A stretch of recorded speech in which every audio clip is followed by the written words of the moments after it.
parade, please wave your grades at the brave who fight for you. If you don't gain, they fight in vain. Show them what you can do.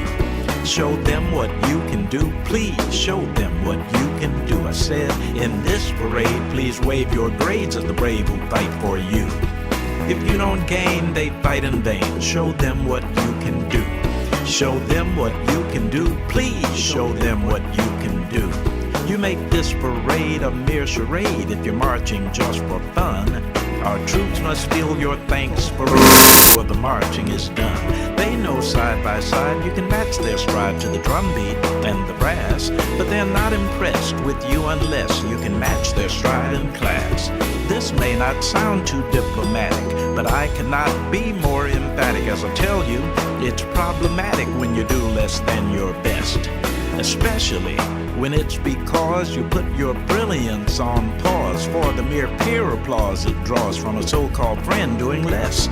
Quit playing, I'm saying, you know that you are great, and we know it, so show it. Don't make our heroes wait. In this parade, please wave your grades at the brave who fight for you. If you don't gain, they fight in vain. Show them what you can do. Show them what you can do. Please show them what you can do. For those of you who already do the things that make us proud, your nation in appreciation says thanks to you out loud. Your schoolmates should imitate the way you tap your potential. Let me try to convince them why their effort is essential. Our men and women in uniform, before, during, and after Desert Storm, always perform above the norm, anywhere and everywhere on the planet. They need to follow our heroes' lead, but they cannot lead if they cannot read. Allow me, please, to plant this seed. Don't take freedom for granted. I'm serious, I'm furious to see U.S. schools behind. Remove the clatter, it's just a matter of our making up our minds. In this parade, please wave your grades at the brave who fight for you. If you don't gain, they fight in vain. Show them what you can do. Show them what you can do. Please show them what you can do. We believe in you, warriors protect you to do what you must to rise. Please do your part. Please start before another warrior dies. In this parade, please wave your grades at the brave who fight for you. If you don't gain, they fight in vain. Show them what you can do. Show them what you can do. Please show them what you can do. They sacrifice for you. Show them what you can do. Please show them what you can do. Please. Good afternoon and welcome to Wave Your Grades on KUAW.org, the academic patriotism program that is dedicated to veterans and serious secondary scholars. I am your announcer, KUAW Wilson. Now here is our host, civilian urban educator, Carl Boyd. Thank you so very, very much, KUAW Wilson. My name is Carl Boyd. I am a civilian. Our program is actually dedicated to veterans. We ask American students to strive for excellence in honor of our troops. And I am particularly honored, singularly honored on this day to have Dr. Nicole Price as our very special guest. And I think that it is interesting, and before we began, Dr. Price and I were talking about the fact that God is always on time, not coincidental. We will be talking to you about your, quote, empathy revolution, as it were. And again, not coincidental, and I pray that I'm in order, but Louis George Walker and I have extended condolences to the family of KUAW Wilson, whose sister passed away a week and a half or so ago. So we are with you, and thank you for being with us today. Thank you. I appreciate you guys so much. You have no idea. And Dr. Nicole Price, it's very interesting that there are places you go, no doubt, people you meet, and opportunities for those of us who might come in the category of, quote, lay empathizers, unquote, as it were, who talk about your profession, ministry. How would you characterize what you do in the name of an empathy revolution? In one sentence, I help everyday people lead better because they care more. That is so wonderful, and it makes eminent sense. And what is interesting to me, and by the way, let's do this, and KUAW, you can help me if I just do that. Is that sufficient in terms of showing the book? Yes. And this book is Spark the Heart. And one of the first things that I will engage that you will help me with is the fact that Dr. Nicole Price has the audacity to admit how wrong you have been in some of the things that you broached in past life, and you are helping others of us now become right in it. How did you overcome what you confronted during those days? I think it's important to share that first it was my mother who taught me that if you ever misstep, the best thing to do is to go up and testify about it. Wow. So I got most of my rearing in church, and if you were to share your own missteps at testifying service, then if someone were to bring it up after you had expressed your sorrow, your misstep, then they appear to be the ones who need growth and development. But if you hide it, then it looks like you are a person who lacks integrity, lacks ethics, are sinister in your dealings, maybe can't be trusted. And so I've always taken an approach to share how I've gotten things wrong in an effort of saying, me too, that I am not preaching, that you and I are together in our failings, but we can be better. Now, this is very interesting. Dr. Nicole Price had a part of your tenure was to work in corporate offices, for instance, at Hallmark Cards. Yes. And when she talks about the fact that she can help us to admit, for instance, our wrongdoing, tell you something that I didn't think I would think about this early in our conversation, but you mentioned church.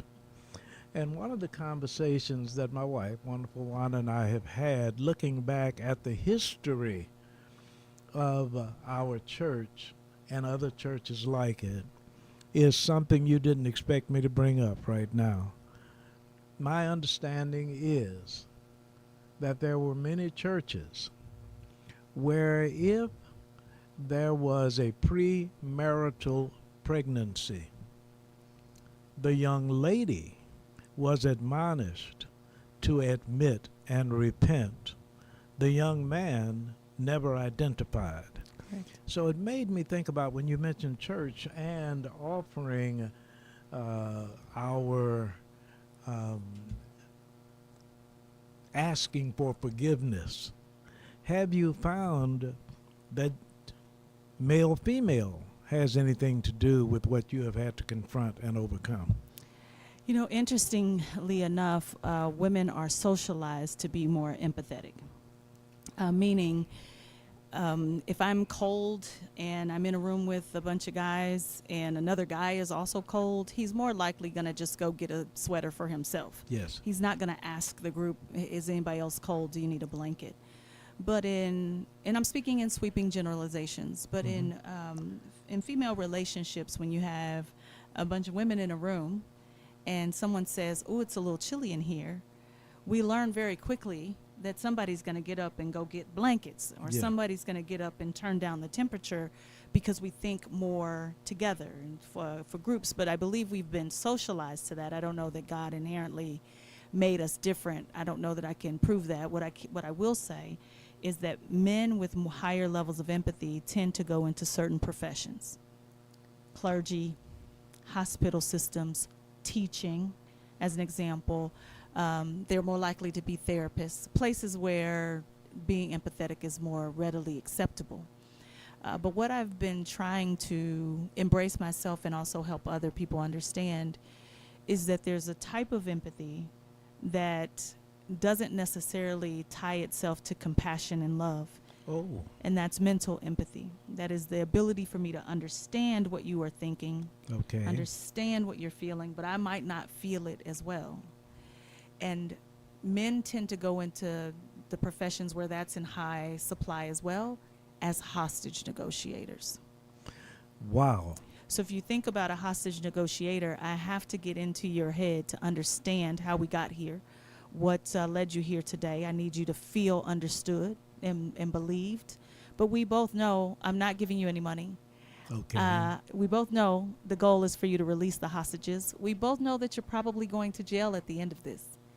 But the best hostage negotiators still make you feel cared for and understood in a way that you still comply.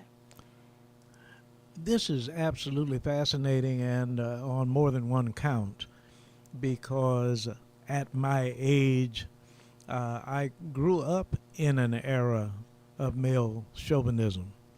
But you and I both grew up, you're much younger than I, but whatever period of time it might have been, in an era of systemic racism. Now, in your book, you spent more time than most of us would have exploring your faults.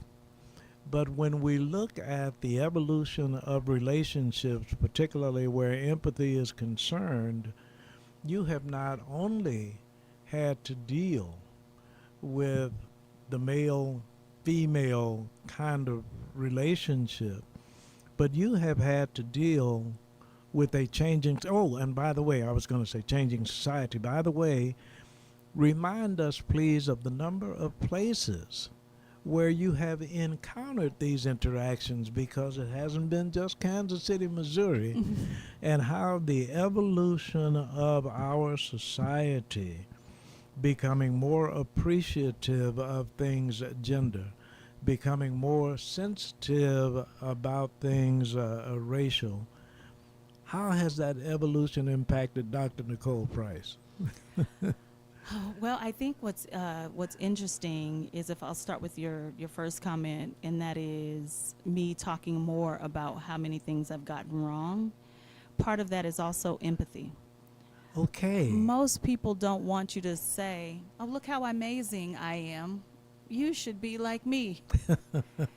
You know, I could tell you that I don't drink very much, that I eat well, that I exercise, that I can Yes. sleep without interruption, that I read my Bible and pray every day, that I've got my doctorate, and that I'm an engineer. But that doesn't make someone go, "Oh, well, let's be connected." Connection is, I have felt anger, that I have felt incredible sense of betrayal, that I have been lied to, and I have also lied, that I have been cruel and have been treated cruelly. And because that I understand you, that brings connection. That brings connection to people rather than separation. And I don't always get it right, but when I Yes. have an opportunity to write, I'm more likely to get it right because I got more time to think about it. But then to your second question, where have I experienced this? Yes. So pre-COVID, I was working with clients in the Asia Pacific. I was working with clients in the UK, in Canada, Mexico, and then all across the United States, of course. Just trying to understand this concept of it's just business, it's not personal. You know, every day people are getting up, spending most of their time in workplaces, all different kinds. But yet we have convinced ourselves that it is just about the business of doing whatever work it is. It's not personal. But if that were true, it would be universal. Let me indicate that Louis George Walker is the founder of KUAW.org, and he has graced us with his presence in the studio. And DeQuay Wilson, whom you've met, and she is co-hosting. So please join right in the conversation whenever you want to. One of the things that occurs to me is there was a time when you were not doing what you are doing. At the time that you made this decision, was there a title for someone who was, quote, an empathist, unquote? I think many people call themselves empaths. I struggle with that term. Try not to get too bogged down into nuance because then you lose most people. Okay. But I think of the word empath as a person who feels so deeply that they almost sometimes can't function, that they can take on your emotions, Ooh. you know. But empathic individuals, people who can feel the emotions of others at a heightened level of sensitivity, Yes. I believe are what we kind of called them before. And interestingly enough, as a pure form of survival, I had shut down my ability to practice empathy on a day-to-day basis. So I was born the sixth child of 7 children to 2 migrants from Coahoma County, Mississippi, who were both teenage parents married to each other, but great amounts of trauma that followed them because they were running from Mississippi, not willfully leaving. And when I was 10, my father died in an accident, and so then my mom's taking care of 7 children on her own. And then crack cocaine hit our city in ways that I don't think many of us could ever imagine. And so the idea of walking around through the world feeling with other people all day when there's incredible amounts of grief and pain and suffering can be overwhelming. And so my strategy, and I don't know that it was conscious, but it just was to just solely focus on what I had to do in order to get out. Yes. And there were 2 institutions that helped me with that, church and school. Okay. So at school, I learned in a way that worked for the school system. And at church, I did the things that people praise in church, right? I'm an orator. I am not very shy. I Absolutely. have a fantastic Absolutely. memory. Those things help you when Yes. you're in the church. And through that, just separated myself from the suffering of other people so that I could make it out. And I don't know that I realized I was doing that, but then being driven into engineering and studying the concept of engineering, if you have to get 50 million parts out by the end of the week, I need to be able to plug DeQuay in if Carl can't come to work. I can't think about the uniqueness of the 2 of you and how to make adjustments for the 2 of you because by Okay. Friday, there need to be 50 million parts that are in that warehouse ready to go out for distribution. So the field of engineering teaches you how to think system, logic, reason, big, not empathetic and compassionate. Every person is a human. Connect with a person on an individual level to make it better. I did not realize that these things were happening to me. No. And Yeah. most of us would not. Right. And then as I matriculated and we started to have multiple different racial reckonings throughout my life. Yes. Yes. And I recall trying to teach about the concept of anti-racism, inclusion, that we need lots of different people in order to get the best out of each other. And after 2020 happened, there was a flood of people who joined the field of diversity, equity, and inclusion and anti-racism. But they thought about the topics differently. Before George Floyd was murdered, I do believe that those of us who were practicing the work thought of it as just how you should get work done. Exactly. That Exactly. even Jesus believed in diversity. And if you look at the 12 disciples and their background, you can't engineer a product without chemical engineers and mechanical engineers and all of this different. You need the difference. But after George Floyd was murdered, it was less about just a way the world needs to work and more about a fight. Yes. It is everything is us against them. There is no collective us. Somebody must lose. It started to feel. Yes. Someone, if you considered another person's point of view, you were centering them You And see, and the interesting thing to me and perhaps to us is that has not, for many of us, changed a great deal because we don't even know how to articulate empathy within the context of we got to get something done, or we have to protest something, or we have to engage somebody who's going to solve this problem. But if somebody said, well, what you need to do is get into their hearts and separate their heart from their head in such a way that they can even have the audacity to approach agape love. How many people have looked at Dr. Nicole Price and said, don't even try it? I can't count them because most people think I am ridiculous in this quest to. Until you finish. And then, but please go ahead. Yeah, most people think I am ridiculous until I can tell them a story about the pimp I grew up across the street from. Okay. Until I can push their thinking that some of the people we would call the worst of humanity are actually quite empathetic. And here's what I mean. If you consider the man I grew up across the street from, his name was Brad, and Brad's profession was a pimp.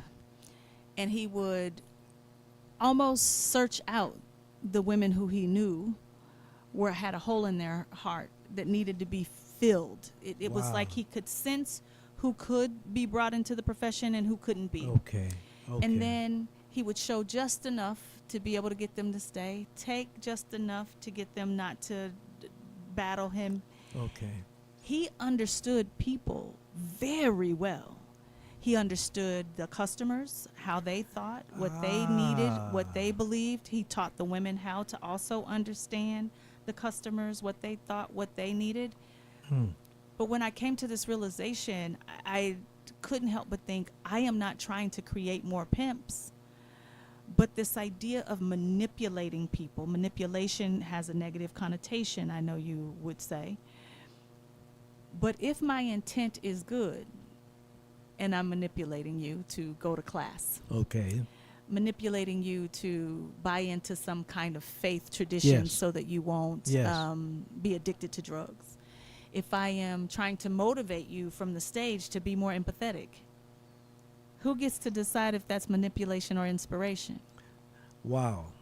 I believe it's intent that determines the difference. Yes. And so as I am going out into the world, I'm just trying to find everyday, well-meaning people who have almost given up, because I think the opposite of empathy is apathy, that Ooh, we are thank you. psychically numb. Yes. We have been overwhelmed so much that we just don't care at all.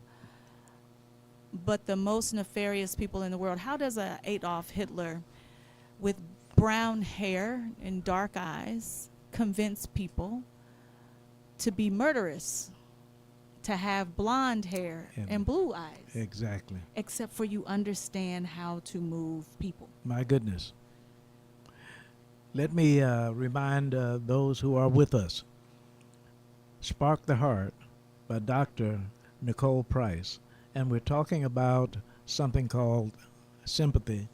And I will mention one thing and then make sure that before we go to break, we get your contact information. Okay. But had the occasion in 1991 to go over to Southwest Senior High School. And the reason I went to Southwest is because they closed Paseo. And when they closed Paseo, students had to go to different high schools until they finished the new Paseo. It turns out that someone in administration knew that at Southwest High School there would be two rival gangs who would be meeting on campus. So they gave me an opportunity to work with the young people and see if this is something like what I'm hearing you say. I had these youngsters fill out a sheet that talked about what they wanted to do and be a success in doing. And one of the young men actually wrote down he wanted to be a pimp, he wanted to be a gangster, he wanted to be a thief. I mean, he just laid it all out and actually gave it to me with his name on it. When the class was over, I asked him to stay a moment, and he came over, and when he walked up to me, he said, "Yeah." And I said, "I wanted to thank you for your response." "What response?" I said, "I'm sorry, I thought this was your pick." "Yeah, that's mine." And I said, "So you want to be a pimp, you want to be a gangster, you want all of the things that he listed?" And he said, "Well, there it is." So I said, "The reason I thank you is because most people are not that honest. And I suspect that there would be possibilities for some success. But in thanking you, I want you to know that you have declared yourself my enemy." He said, "What?" And I said, "I will accept your answers, and I will be paying close attention to you. And as soon as I can get rid of you, that's what I'm going to do." And he was taken aback because I'm a teacher. I'm not supposed to be talking like that. So the next day, he came up and he was friendly towards me. Now, rather than say to him, "This is what I want you to do," I said, "Let me ask you something, because I know what you want to do with your life. But Jay-Z is smart, and you know he's smart. How can you help me help him become a success?" He said, "Oh man, that boy, he is bad. No, you talking about that. He can play ball too." I said, "What are we gonna do together?" He said, "You gonna help me too?" Was that empathy? What was that? Yeah, so a couple things you did there. Mirroring is one of them. Okay, So you mirrored his honesty by being honest. Oh, I see what you're saying. You see, Yes. early on. Okay. And then another thing you did was tap into his language. You have Okay. declared yourself my enemy. See, he understood that language He did. better than anything else you probably could have shown him in a book. And then after he had an opportunity to think about it, and then he comes back to you, you said he was friendly towards you. Yes. How do you know that, right? Like you can read the emotions in his, Yeah. I mean, his actions, and being able to read the room. And so then you knew you had an entry point. yes. So what would be valuable to him? He told you, but you made space for him to tell you by connecting on something that he already knew, Jay-Z. Now, how do you think most teachers would have responded to his answers on that survey? Keep in mind, I started teaching in 1964, so there are a lot of things that I can recall in my career, mistakes that I've made, people whom I've met. Standard operating procedure is, wait a moment, I need to take you down to the principal's office. Now, in the presence of the principal, now I'm going to say, this young man answered these questions in this way. I would like to find out what his history is and whether or not we need to put him away for a minute or transfer him out of this school. And I'm not suggesting that that is wrong. I'm suggesting that at that time I had enough of a relationship with his peers that I took a chance. Mm-hmm. Before we go to our break, please give us contact information. And when we come back, we want to talk about how your services are engaged. And we've only touched on the things that you do. Contact information, please. My website is drnicoleprice.com. That's DrNicolePrice.com. And I can always be found on social media at Dr. Nicole Price on that's Facebook, Instagram, Substack, LinkedIn. I'm still on X as well. And generally, if you want to call, it's best to call the 1-800 number at the office, which is 1-800-914-9205. Outstanding. And as a matter of fact, you were talking about my teaching career, started in 1964. How many young people did I communicate, do you think, with online in 1964 and go to 0. Instagram? We got to get you an Instagram page, Mr. Boyd. There you go. But right now, we are going to ask Brother Louis George Walker to remind those who are with us how indeed they can not only get in touch with you, but this program as well. But first we will go. Oh, no, let's go to Louis George Walker first, and then we'll go to DeQuay. All right. Well, thank everyone for listening to KUAW Radio and this show, which is Wave Your Grades with Mr. Carl Boyd. You can pick us up on internet. You can pick us up on Bluetooth, any kind of a speaker that you have that is smart. You tell it to play KUAW Radio and we'll come through. You can also look us up on YouTube. We've just started a TikTok page, so we don't have the listeners, and want you to go to our TikTok page so that we can get enough listeners that we can go live on TikTok. So there's a lot of ways to pick us up. Also, you can pick us up in your car. If you have a Bluetooth connection or on your phone, you go to the online radio bot. You can go to mytuner.com. You can go to TuneIn app. You can also pick us up on Get Me Radio and Radio Garden. So there's a lot of ways, and we have a brand new web page under the Black Family Technology Awareness Association, which is www.bftaa.org, and there's a link to KUAW on that page also. So there's a lot of ways to get us. Just go into Google and type KUAW, and you'll be able to find us. This show is on every Saturday, and be sure and join us for other shows that are on KUAW Radio and some good old school music. Yes, sir. Thank you. DeQuay Wilson. It is time to remind our 7th through 12th grade students that you can win a monetary award from our sponsoring organization. Yes, we do say organization on purpose with purpose. Stutes for Boots. Your essay title will be Heroes You Know You Didn't Know Were Heroes. Your content will identify a veteran at your school who can be absolutely anyone, administrator, coach, custodian, absolutely anyone. If your essay is chosen and submitted by an adult, excuse me, who gives you permission to read it on this Wave Your Grades program, excuse me, you will be awarded a monetary prize. Please send entry or inquiry to academicpatriotism@gmail.com. That is academicpatriotism@gmail.com.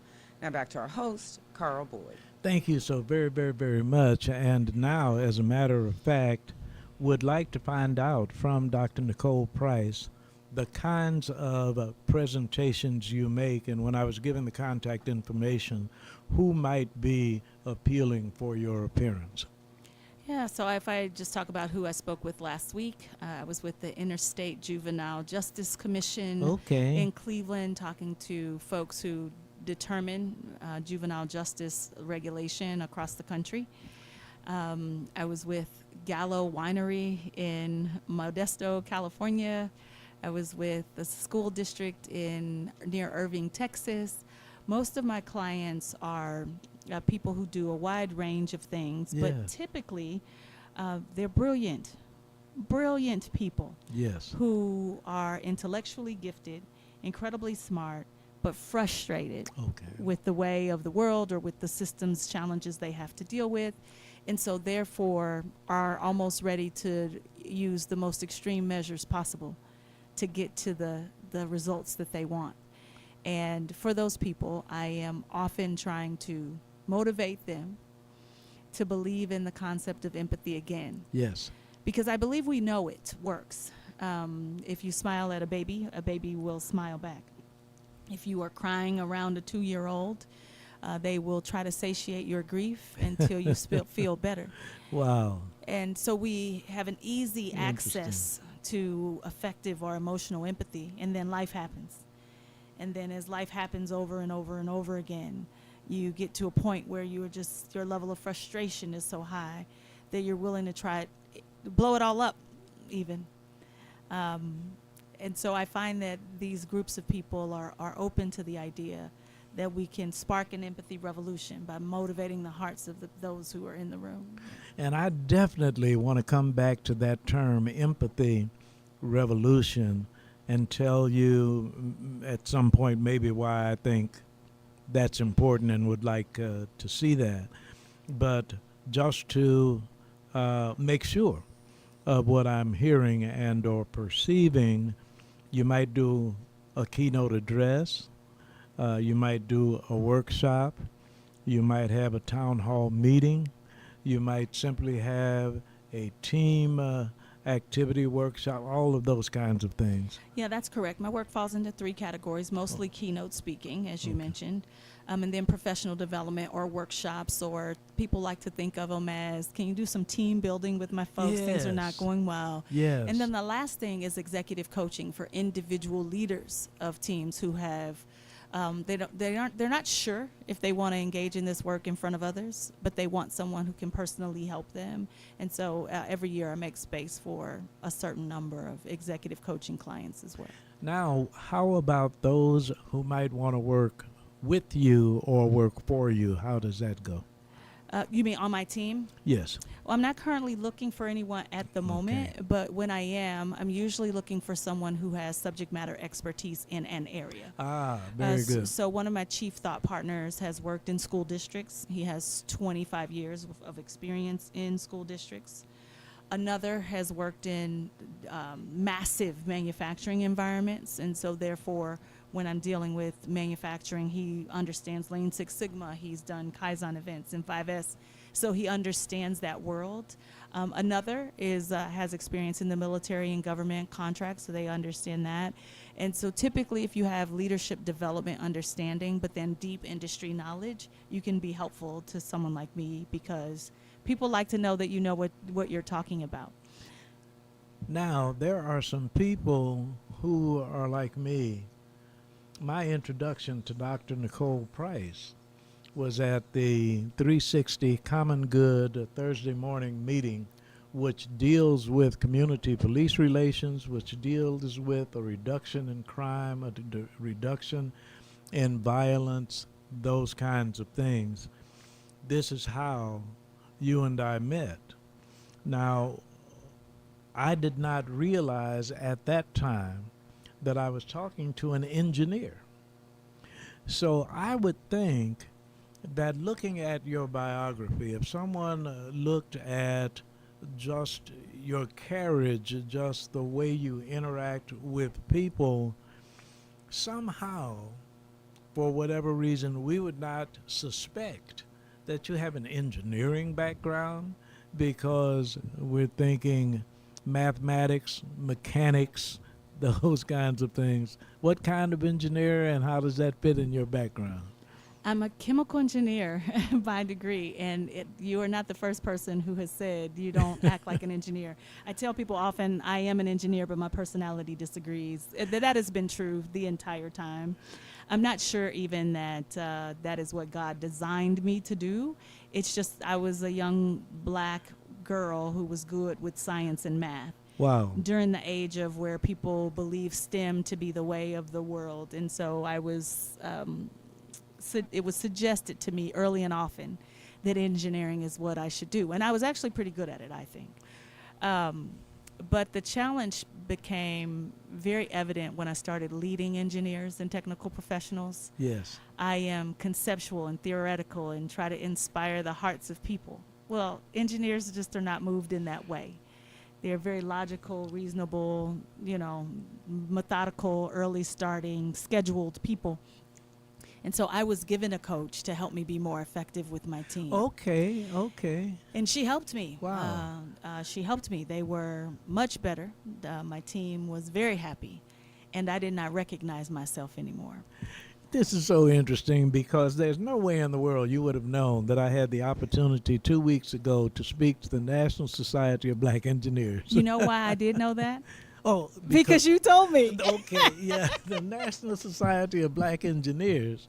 And one of the things that I made up for them, and this is so interesting, that I have the privilege, the honor of interacting with you now, because I asked them to accept my term engineer. And what I was saying was that they are effective because they can bring this engine near. And the engine was the engine of the heart, Yes. the engine of communication, Yes. the engine of interaction, the engine of high expectations. Yes. When they bring that engine near, then they can be successful engineers. Mr. Boyd, I am going to steal that, and I'm telling you in advance. I guess if you steal from somebody in their face, it's called robbery, right? I am robbing you of that. It is exceptional. I love it. Look at that. You are too kind. No, so I'm that's stealing good. Ain't that from good, you. DeQuay? Absolutely. He's got such a play on words. Bring the engineer. And you know, when you think culturally about black people, I'm going to speak in sweeping generalizations. We tend to always talk about what's wrong with black people. Ooh, But what is amazing about us is that we have a sense of community. We know that we need each other to make it. Even at the bottom, we figure out. You give us the worst of the meat you can possibly come up with. 100 years later, people be fighting over it in the grocery store. You know, like you give us subpar equipment, we will figure out how to make jazz. You know, you give us ratty clothes, we will figure out how to make whatever the most. Have you you've been to a correctional facility and see what we've been able to do with the issued clothing that is given to us? We are so creative. And when I think about engineers who have the background that black people tend to have, we have the ability to use technology in a way that helps rather than harms. Absolutely. And that is the charge that we should really have. And it sounds like that's the charge you made to these young people. Well, let me tell you one of the things that I want to be careful because I don't want to sound patronizing by any means. But I cannot tell you how appreciative and proud I am to enjoy an association with Brother Louis George Walker, and I'll tell you why.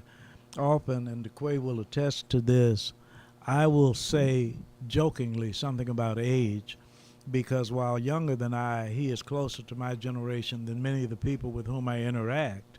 So when I talk about the technology, you will agree that I'll try to make up some kind of pun or a little joke or something like that.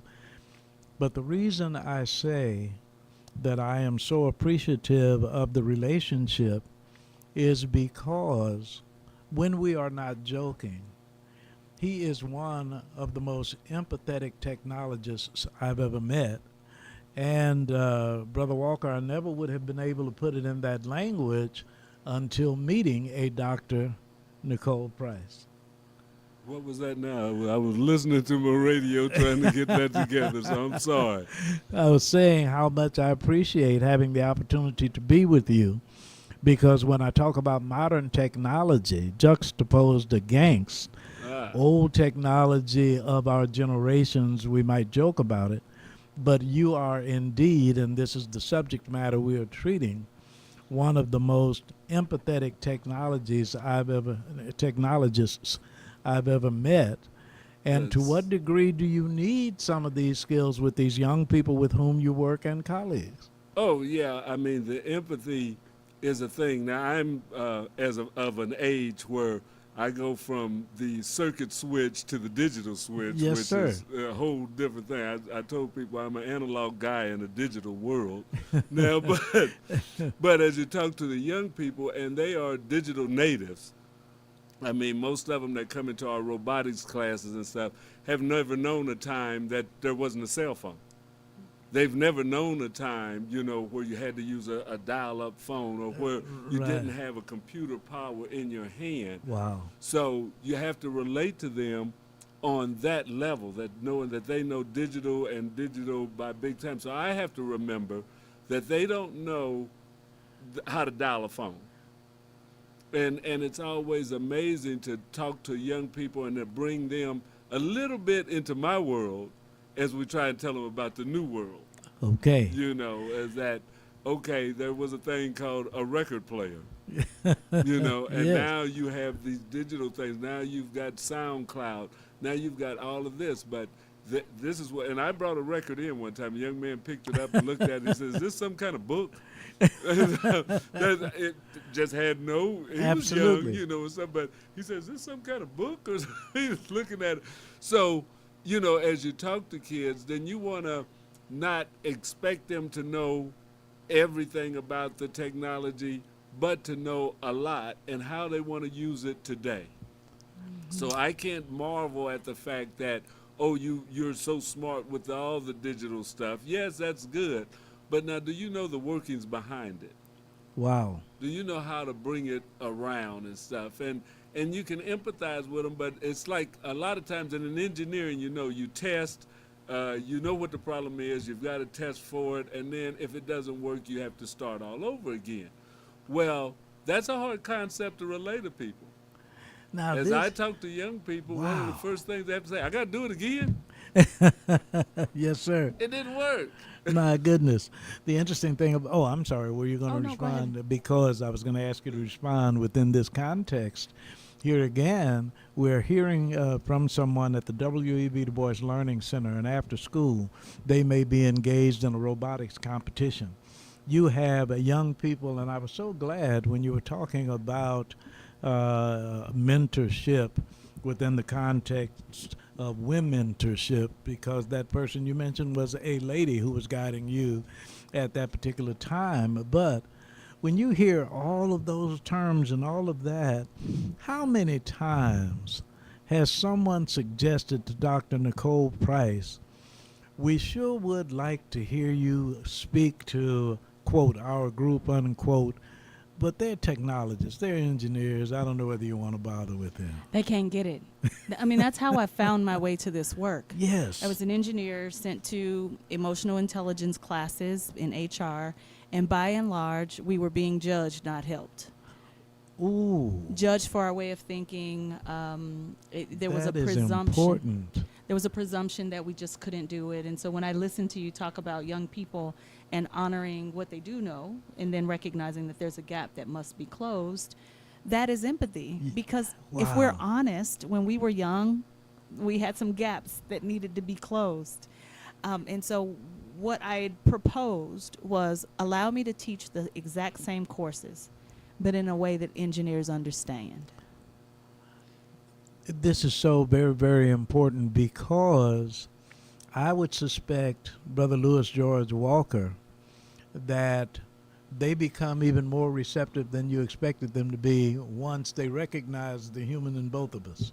Oh, yes, yes. And it's always good, as you say, to relate to them in a way that they can understand. When I work with boys, especially, they like to see things go. and all. So if you talk to them about gear ratios, they kind of start, tuning you out real quick.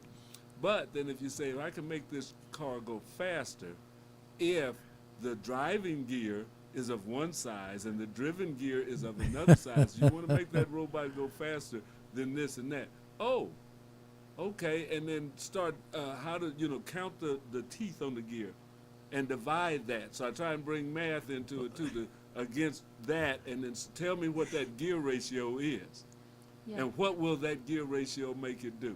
Then we put it together and do it, because, there's a lot of kinesthetic learning that put it together and see it go fast. Without a doubt. And that With- practical application is incredibly important for young people in general. Yes. Like how do I understand a theory if I have no context for which you're talking?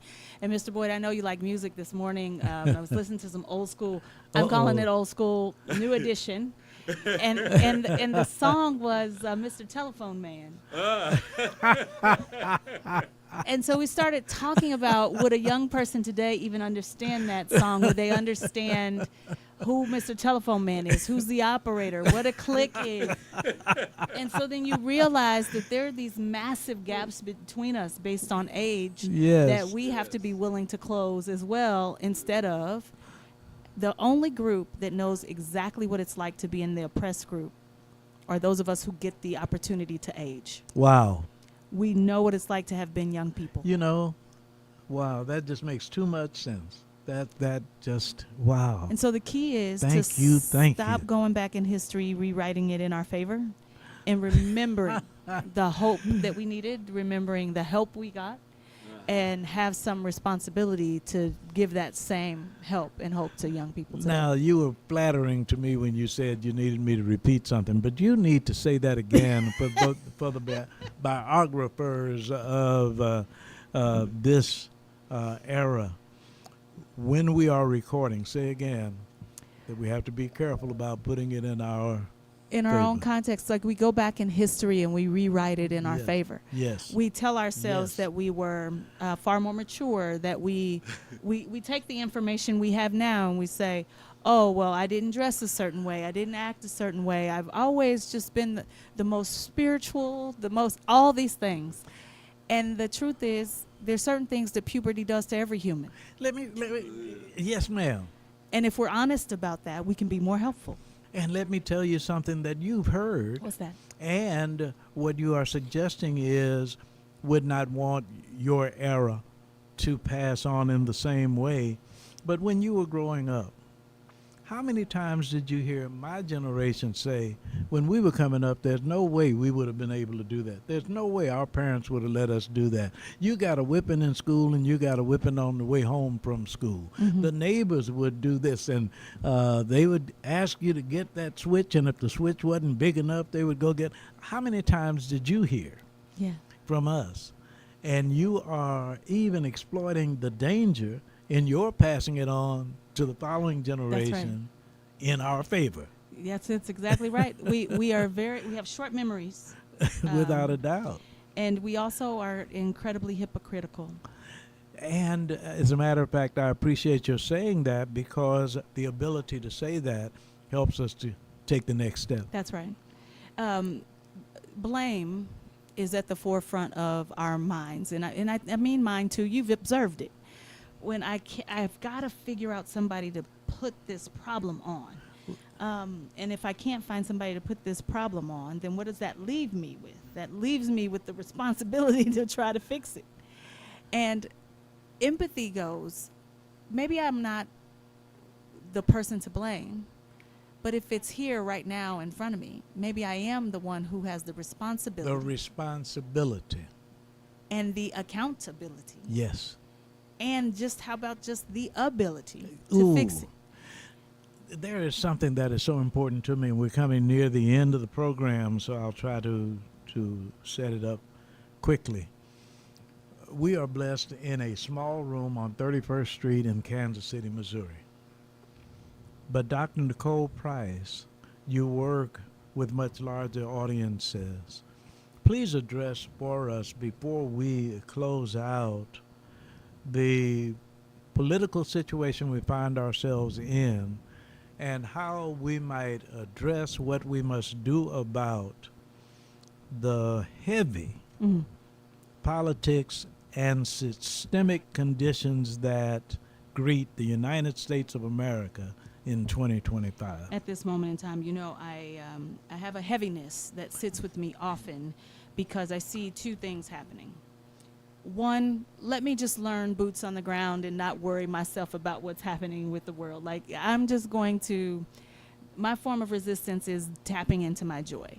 The other one I see is, if I can't be free, then let us just burn the whole thing down. And everybody's going down together. My God. But if we look back through history, and I'm no historian, we have beautiful examples of people who had far less power than us, far less ability than us, less learned than we are. When you think of a time when there was zero representation in politics, Come on. when there were times when there were specifically places you absolutely could not go, your physical presence there alerted people you were not supposed to be there. We have examples of people who have overcome much worse under much more terrible circumstances. The challenge becomes when we think our solution is simple. Unseat Trump and it'll all go away. Pray to Jesus, it will all go away. If you just worry about yourself, it will all go away. Historically, many of the greats have done two things. They focused on what they could do, where they could do it, Yeah. and they did that. If I was a cook and all I could do was cook for the Come movement, on. I cooked for the movement. Yes, ma'am. If I were Yes, a teacher and all I could do was educate the children, that's what I did. Thank you. Right? So focus is critically important. The second thing they did was organize with others because I Okay. recognized the strength of my limitations. Yes. So Harry yes. Belafonte might only be able to sing and act, and he might have $70,000, but he's going to take that $70,000 to Mississippi Come to on. be able to help the children's movement. And he did. and That he is so did that. good. Because that Come is on. what he could do. Yes. And then let me organize with others. Today we seem to get, we're not unique in this way, but I just need to call it out so that we are paying attention to it. So this is not a judgment. This is a description so that we can take awareness as our first step and do something different. We value being able to say, well, the way you're doing it is not right. But what if the way you're doing it is touching 10 people, and the way he's doing is touching 100, and the way she's doing is touching 1,000? I think all of them matter. Wow. I don't have to do it like you. Unity Wow. does not mean uniformity. Yes. Thank you. People don't recognize Thank that you. Malcolm X and Dr. King actually were working closer together there towards Thank the you end. very much. That Stokely Carmichael, who then changed his name to Kwame Ture, was absolutely taking a different approach, but he did value what King was that doing. is so important. And so it's like, how do you do your part in your space? Hatefulness knows how to come together. Ooh. And so what would it look like if those of us who had well-meaning ideas came together as well? That is so pertinent where today's world is concerned, and you've said it so very, very well. We must keep that in mind. And I see DeQuay smiling because I know you can appreciate, but did you have something to say as well? Before we leave, let us say a profound thank you. Dr. Nicole Price, you have sparked the heart on this day, and I know that it goes beyond this room. And by the way, contact information again, and can we get the book using that contact Yes. information? So you can absolutely order the book from our website, drnicoleprice.com, and it's also available all the other places you expect it to be, but I'm not helping Jeff Bezos today. If you purchase the book from my site, it will be autographed. And Yes. you may also find me at any of the social media outlets, including TikTok, and now I'm also following you on TikTok at Dr. Nicole Price, and I have a This YouTube is so channel as well, good. and I hope to hear from all the listeners. That'd be fantastic. Thank you so very, very much. I cannot express appropriately the appreciation I feel at this point. The pleasure's all mine, sir. God bless you. Bless you. Let me turn it over now to our announcer, our co-host, our producer, our engineer, DeQuay Wilson. I would like to thank our guests, Oh, our that's listeners, and our viewers for joining us on your Stutes for Boots Wave Your Grades program. We come to you live every Saturday from 1 until 2 p.m. Central Standard Time from the W.E.B. Du Bois Learning Center right here in Kansas City, Missouri. I am your announcer, DeQuay Wilson. Now, Carl will close with Carl's commentary, or with, his daily message for students in honor of our veterans from his book, Morning Messages. Thank you so very, very much. Now, Brother Louis George Walker, Sister DeQuay Wilson, watch this and tell me if this does not fit. To students across the USA, your Stutes for Boots message for this day, August 30th. Believe. We had Dr. Nicole Price on this day. To students across the USA, your Stutes for Boots message for this day, August 30th, believe. Thank you so very, very much for being with us. Thank you, Dr. Nicole Price, to DeQuay Wilson and Louis George Walker. My name is Carl Boyd. Gracious God and wonderful Wanda, I'm on my way home.